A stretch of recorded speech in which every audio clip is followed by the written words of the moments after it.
जय श्री कृष्णा। राधे राधे। आज आप सुनेंगे कार्तिक मास महात्म्य में अध्याय 2 की कथा, जिसमें भगवान श्री कृष्ण देवी सत्यभामा को कार्तिक मास महात्म्य की कथा सुना रहे हैं। भगवान श्री कृष्ण आगे बोले, हे प्रिय, जब गुणवती को राक्षस द्वारा अपने पति एवं पिता के मारे जाने का समाचार मिला तो वह विलाप करने लगी। हे नाथ, हे पिता, मुझको त्याग कर तुम कहाँ चले गए? मैं अकेली स्त्री तुम्हारे बिना अब क्या करूं?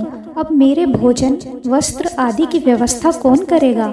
घर में प्रेम पूर्वक मेरा पालन पोषण कौन करेगा? मैं कुछ भी नहीं कर सकती। मुझ विधवा की कौन रक्षा करेगा? मैं कहाँ जाऊं? मेरे पास तो अब कोई ठिकाना भी नहीं रहा। इस प्रकार विलाप करते हुए गुणवती चक्कर खाकर धरती पर गिर पड़ी और बेहोश हो गई। बहुत देर बाद जब उसे होश आया तो वह पहले की ही भांति करुण विलाप करते हुए शोक सागर में डूब गई।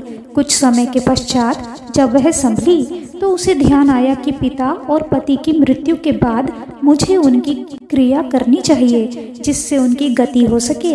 इसलिए उसने अपने घर का सारा सामान बेच दिया और उससे प्राप्त धन से उसने अपने पिता एवं पति का श्राद्ध आदि कर्म किया।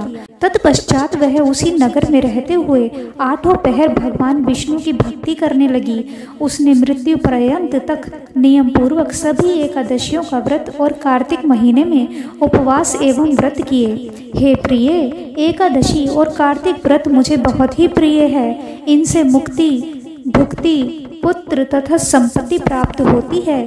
कार्तिक मास में जब तुला राशि पर सूर्य आता है तब ब्रह्म मुहूर्त में उठकर स्नान करने व व्रत व उपवास करने वाले मनुष्य मुझे बहुत ही प्रिय हैं, क्योंकि यदि उन्होंने पाप भी किए हों तो भी स्नान व व्रत के प्रभाव से उन्हें मोक्ष प्राप्त हो जाता है।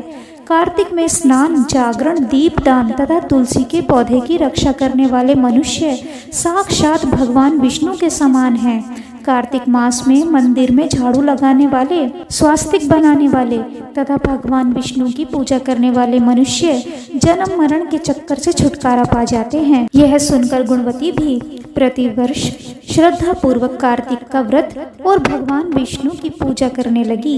हे प्रिय, एक बार उसे ज्वर हो गया और वह बहुत कमजोर भी हो गई। फिर भी वह किसी प्रकार गंगा स्नान के लिए चली गई। गंगा तक वह पहुंच गई, परंतु शीत के कारण वह बुरी तरह से कांप रही थी। इस कारण वह शिथिल हो गई। तब मेरे दूत उसे मेरे धाम ले आए। तत्पश्चात ब्रह्मा आदि देवताओं की प्रार्थना पर जब मैंने कृष्ण का अवतार लिया तो मेरे गण भी मेरे साथ इस पृथ्वी पर आए, जो इस समय यादव हैं। तुम्हारे पिता पूर्व जन्म में देव शर्मा थे तो इस समय सत्राजित हैं। पूर्व जन्म में चंद्र शर्मा जो तुम्हारा पति था वह डाकू है। और हे देवी, तू ही वह गुणवती है। कार्तिक व्रत के प्रभाव के कारण ही तू मेरी अर्धांगिनी हुई है। पूर्व जन्म में तुमने मेरे मंदिर के द्वार पर तुलसी का पौधा लगाया था। इस समय वह तेरे महलों के आंगन में कल्प वृक्ष के रूप में विद्यमान है। उस जन्म में जो तुमने दीपदान किया था उसी कारण तुम्हारी देह इतनी सुंदर है और तुम्हारे घर में साक्षात लक्ष्मी का वास है। चूँकि तुमने पूर्व जन्म में अपने सभी व्रतों का फल पति स्वरूप विष्णु को अर्पित किया था, उसी के प्रभाव से इस जन्म में तुम मेरी प्रिय पत्नी हुई हो।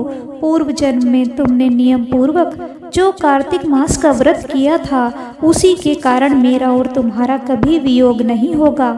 इस प्रकार कार्तिक मास में व्रत आदि करने वाले मनुष्य मुझे तुम्हारे समान प्रिय हैं।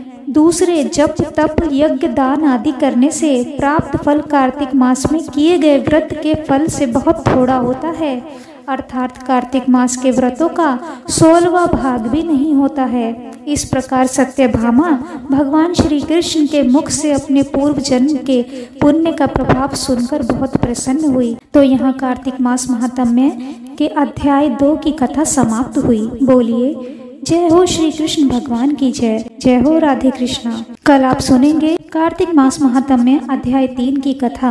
यदि आपको हमारे द्वारा सुनाई गई कथा पसंद आई हो तो वीडियो को लाइक जरूर कीजिए, शेयर कीजिए, कमेंट कीजिए और कमेंट बॉक्स में जय श्री हरि ज़रूर लिखिए।